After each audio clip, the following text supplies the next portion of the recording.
Hello everyone, and welcome back to Bright English Channel. We are so happy you are joining us today, and trust me, you're going to love this episode. That is right. Today we are talking about something that every single person on the planet does, daily life.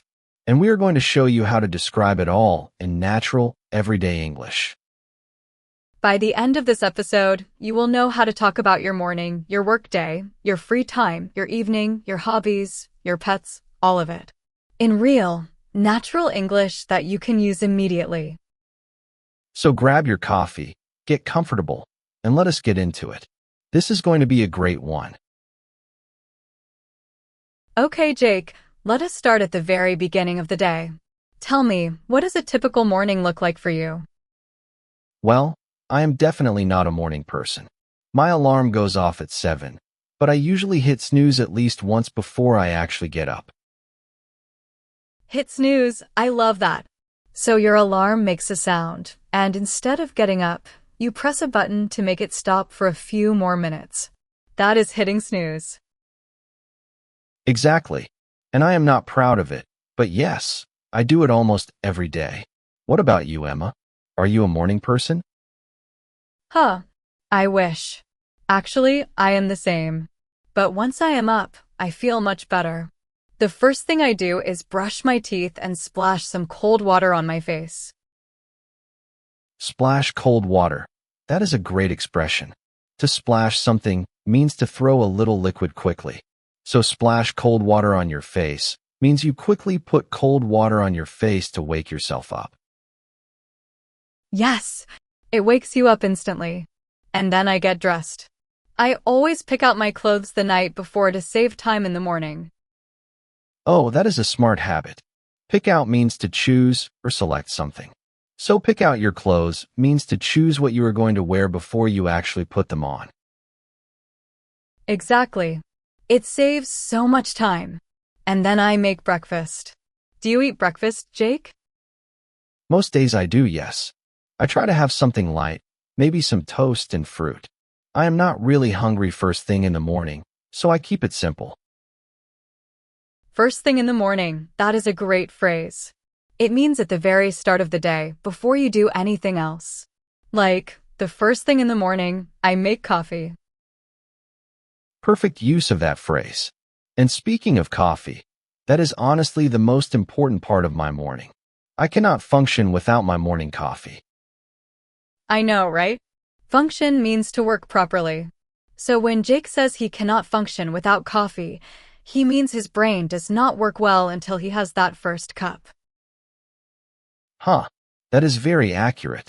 Okay, so after breakfast and coffee, it is time to start the day. And for most people, that means heading to work or school. Let us talk about getting to work. How do you commute, Jake? Do you drive, take the bus, or walk? I take the train most days. My commute is about 40 minutes door to door. I actually quite enjoy it. It gives me time to listen to podcasts or read. Door to door, that is a useful phrase. It means from the moment you leave your home until the moment you arrive at your destination. So 40 minutes door to door means the whole journey takes 40 minutes. Exactly. And I find commuting quite productive when I use the time well. But on a bad day, when the train is delayed, it is really frustrating. Delayed, yes. That means it is late.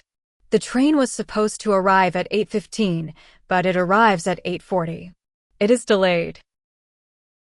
And when you are delayed, you arrive late to work, and then the whole morning feels off. I hate that feeling. Feels off, I know that feeling. Off means something is not right. Not wrong exactly, just not normal. Like the whole day has a strange energy and nothing flows smoothly. That is a perfect explanation. And when the day starts off badly, it can take a while to get back on track. Get back on track means to return to the normal, good path after something went wrong. I love that phrase.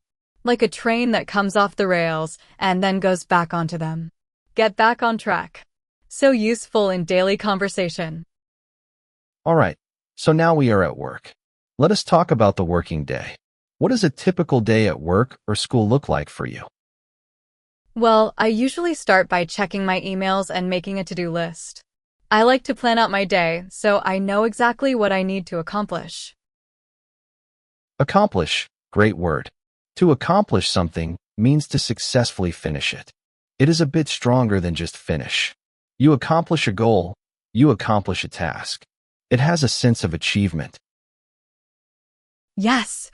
So I want to accomplish my most important tasks in the morning when I have the most energy. By the afternoon, I tend to slow down a little. That is so true. I am the same. Mornings are my most productive time. Productive means you are doing a lot of useful work.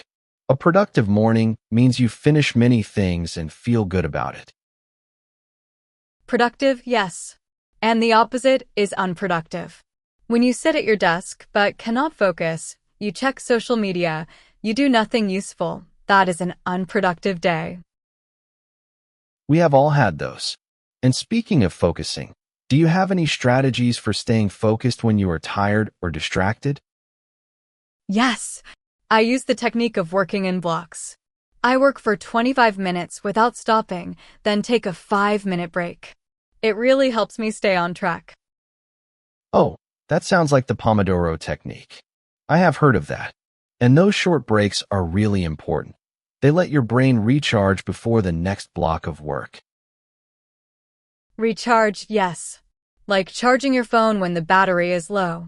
When you recharge, you get your energy back. So a short break lets your brain recharge, it gets ready to work again. And one of my favorite recharge activities at work is the lunch break. Lunch breaks are sacred to me. I always try to step away from my desk and eat somewhere else. Break time equals 0.5s/. Step away, that means to physically move away from something. Step away from your desk means you leave your work area, even just for a short time. It is a mental reset. A mental reset, perfect phrase. Reset means to go back to zero, to start fresh. So a mental reset means your brain starts fresh after the break. You come back feeling more focused. Absolutely. And I always feel more creative after lunch when I have actually taken a proper break. Not just eaten at my desk while answering emails. Okay, let us switch gears a little.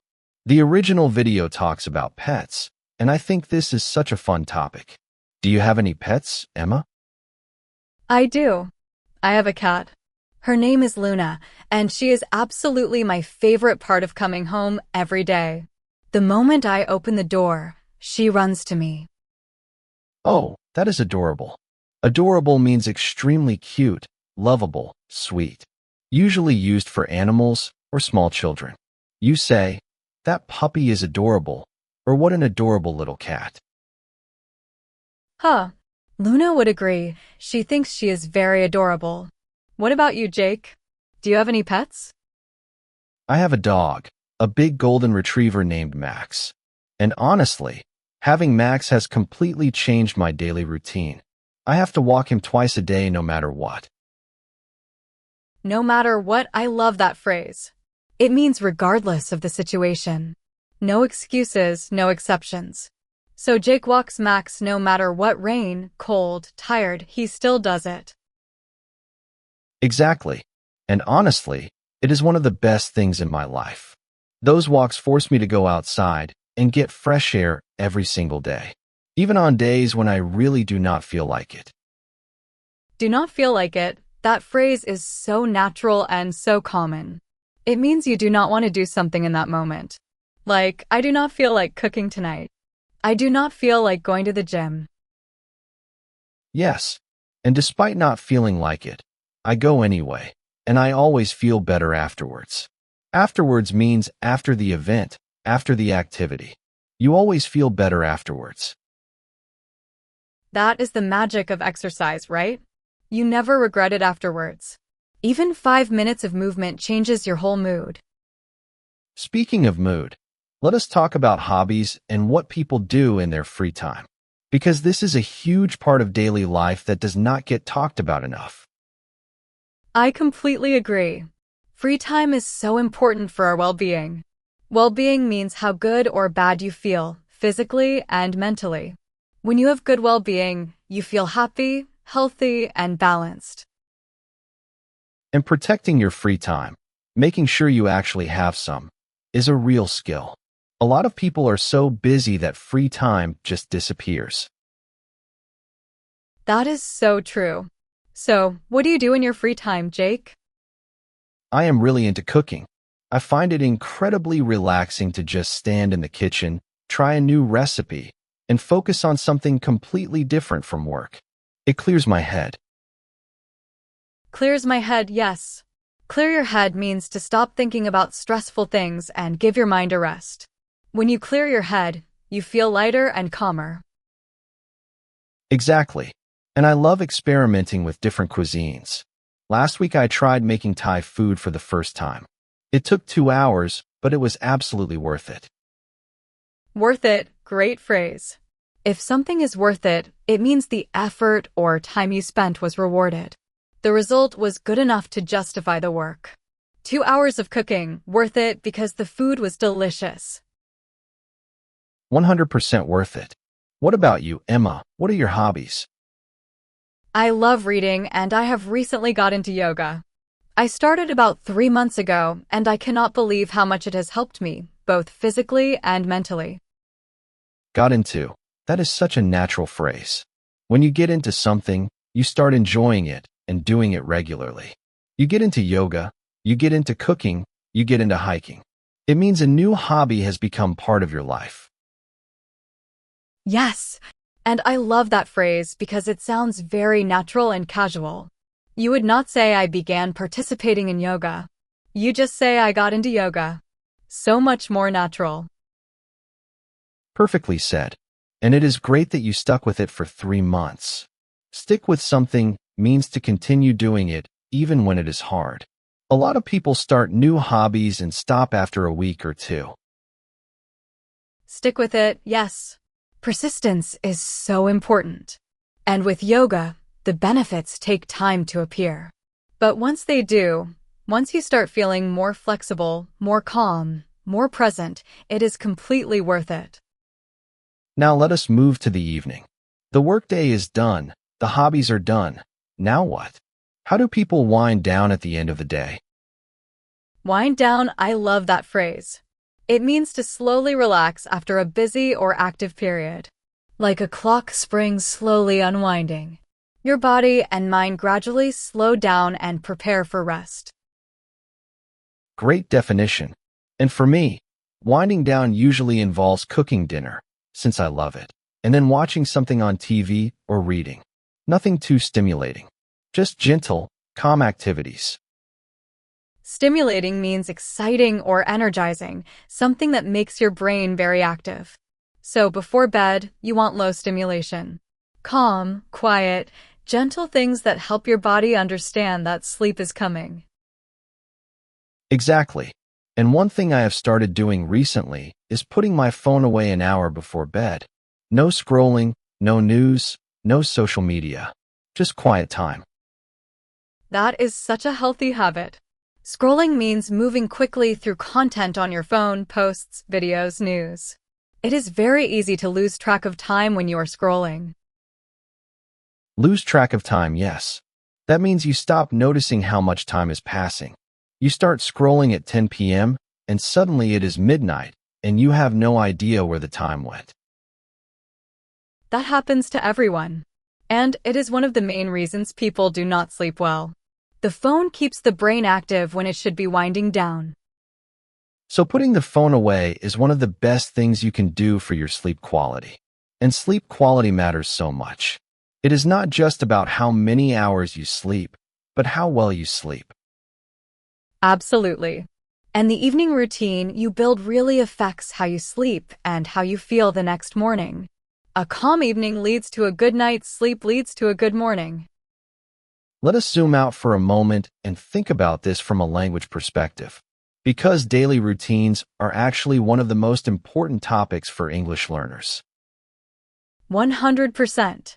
When you meet someone new at work, at school, at a party, one of the very first things people talk about is their daily life.